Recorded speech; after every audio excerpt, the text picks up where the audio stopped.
مدینہ ویران ہوگا. میں نے کہا تھا نا کیوں ہوگا. ایسا نہیں ہوگا کہ سب بے ایمان ہو جائیں گے، بلکہ ایسا ہوگا کہ اہل ایمان تو امام مہدی کے پیچھے نکل چکے، کئی جانے دے چکے، کئی ہجرت کر چکے، اور مدینہ تو خالی ہو گیا. بالکل ٹھیک. تو پیچھے چکے ویران ہو گیا. جب یہ آئیں گے نا پھر مدینہ آباد کیسے ہوگا؟ اب مدینہ آباد نہیں نہ ہوگا، اب تو قیامت آنی ہے، اب اس آبادی نہیں ہے دوبارہ. تو مدینہ پاک کے اندر سے حضور کا قبر انور گنبد خضرا، حدیث ہے حضور نے میرا ممبر اور میری قبر کے درمیان روضۃ من ریاض الجنہ، ریاض جنہ جہاں ہم جاتے بھی ہیں، تو وہ جنت میں اٹھا لیا جائے گا. اب پھر زمین پر روضہ اقدس نہیں رہے گا، پھر کعبۃ اللہ کو آگ لگا دی جائے گی، اور یہ وہ سال ہوگا جو حج بند کر دیا جائے گا آفیشلی. اور یہ کعبۃ اللہ کو آگ لگتی، جو لشکر گنبد آگ خضرا لگائے کو گا، آسمان پہ اٹھتا، سب لوگ دیکھیں گے، سب لوگ دیکھیں گے، لوگ موجود ہوں گے. قیامت تو برپا نہیں ہوئی، ابھی تک سور نہیں پھونکا گیا، ابھی یہ زمین ہے، سب کچھ آپ دیکھ رہے ہیں اسی طرح کے معاملات. اور آپ دیکھیں ٹیکنالوجی کتنی ایڈوانس ہو جائے گی. مثلا امام مہدی کب آئیں گے میں آپ کو اشارہ دوں. ایک حدیث میں ہے کہ 1000ویں سال کے 2 صدیاں گزرنے کے اختتام پر، مثلا کیسے ابھی ہم کس سال پہ ہیں ہجری میں دیکھیں 1445-46 میں یا 47 میں ایسے ہی، تو گویا 1000 سال گزر چکا ہے اور اوپر 4 صدیاں گزر چکی ہیں. تو لہٰذا ابھی امام مہدی کو 600 سال ہیں، کم از کم 800 سال ہیں. چونکہ جب یہ 1000 ابھی 14 ہے نا، تو جب 2000 آئے گا پھر اس کے بعد 2200 صدیاں اور گزریں گی، تو اس کے اختتام پر امام مہدی آئیں گے. اگر اس کے اختتام پر بھی نہیں آتے تو پھر 1000 سال اور گزرے گا، پھر 3000 ہوگا اور 2 ہوگا 3200 یعنی 3200 ہجری. پھر 3200 کے اینڈ پر امام مہدی آئیں گے، نہیں آئیں گے تو پھر اور 1000 سال گزرے گا. اور دجال کے بارے میں بھی جیسے کہ آپ یہ بتا رہے ہیں، امام مہدی اور دجال کے درمیان تو آپ سمجھ لیں 7 ماہ کا وقفہ ہوگا صرف. امام مہدی جب آئیں گے اور اعلان کر دیں گے مہدی ہونے کا، اس کے بعد 7 ماہ کا وقفہ. لیکن جو دجال 40 دن گزارے گا اس دنیا میں، ان 40 دنوں کا بھی سیکوینس بڑا الگ ہے کہ 37 دن ایک جیسے ہو گئے اور باقی سالوں کے برابر ہوں گے. جی ہاں بالکل، چونکہ اب یہاں پہ ٹائم سپیس کا کانسیپٹ آتا جا رہا ہے.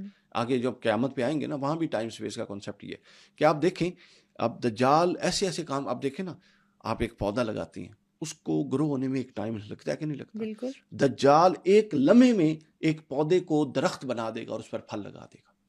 تو آپ دیکھیں وہ ٹائم سپیس اس کے لیے بطور فتنہ ہے، حالانکہ وہ ولی نہیں ہے، فتنہ ہے، وہ آزمائش ہے. تو اللہ نے اس کو اتنی قوت دی کہ اس کو ٹائم سپیس سے بیونڈ دا ٹائم سپیس کر دیا. اچھا ایک سوال سر اور بھی آتا ہے کہ جب سے آرٹیفیشل انٹیلیجنس آئی ہے، لوگ کہہ رہے ہیں کہ وہ بھی جیسے دھوکہ دیتی ہے کسی کا بھی روپ لے کے، تو اس کا بھی دجال سے تعلق ہے؟ دجال روپ تو پھر بدلے گا نا جی. آپ یہ سمجھ لیں کہ آپ جتنا آرٹیفیشل ہوتے جائیں گے، آپ کی اپروچ اتنی وہ سمجھ لیں کہ اس کے اندر سے جینوننس ختم ہوتی جائے گی. ایسے ہی ہے. ٹھیک ہے نا، آپ جینون دیکھیں نا، ابھی جب سے آرٹیفیشل انٹیلیجنس آئی ہے کتابوں سے لوگ دور ہو گئے ہیں، جینون اپروچ آپ کی ختم ہوتی جائے گی. تو یہ الٹیمیٹلی چیزیں دجال کو ہیلپ آؤٹ کریں گی، مومنین کو ہیلپ آؤٹ نہیں کریں گی. کر سکتی ہیں اگر مومنین بھی پازیٹیولی چلیں، پروگریسولی چلیں، لیکن ایسا کم ہوتا ہے. تو میں بتا رہا تھا کہ کعبۃ اللہ کو آگ لگ جائے گی، اس کے بعد سورج مغرب سے نکلے گا. ٹھیک ہے، مشرق سے نکلتا ہے، مغرب میں غروب ہوتا ہے، تو مغرب سے طلوع ہوگا. اس کے بعد توبہ ختم، پھر ایک دھواں نکلے گا، اور وہ دھواں جو بھی اہل زمین سونگے گے، اس میں جو مومنین ہوں گے ان کو نزلہ ہو جائے گا، فلو.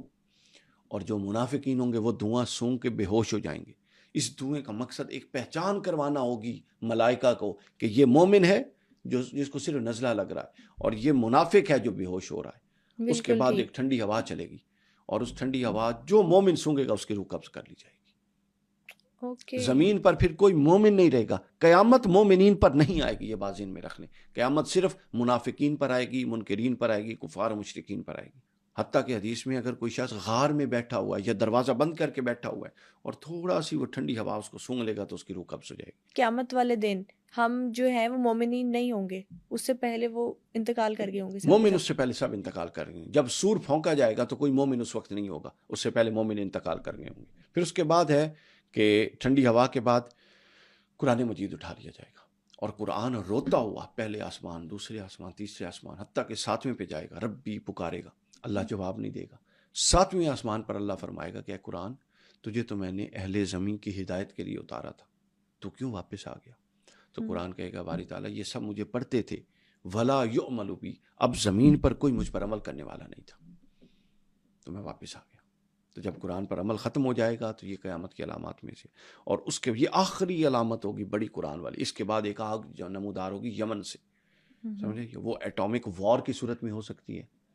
ٹھیک ہے نا، کوئی بہت بڑی ایٹامک وار بھی ہو سکتی ہے جس سے دنیا کا اس وقت بھی دنیا کے بہت سارے ممالک کے پاس ایسے ایٹمی ہتھیار موجود ہیں جو اس دنیا کو کئی دفعہ تباہ کر سکتے. ابھی ٹرمپ کا بیان کچھ دن پہلے میں نے پڑھا تو وہ کہتا ہے کہ ہم 24 گھنٹے سے کم دورانیے میں 10 دفعہ اس دنیا کو تباہ کرنے کی اہلیت رکھتی. اچھا. تو ظاہر ہے یہ سب چیزیں اسی طرف جائیں گی کیونکہ ایسے حالات بنیں گے کہ ایک ایسی آگ نکلے گی جو زمین کو لپیٹتی اور سب کو میدان محشر میں اکٹھا کر دے گی.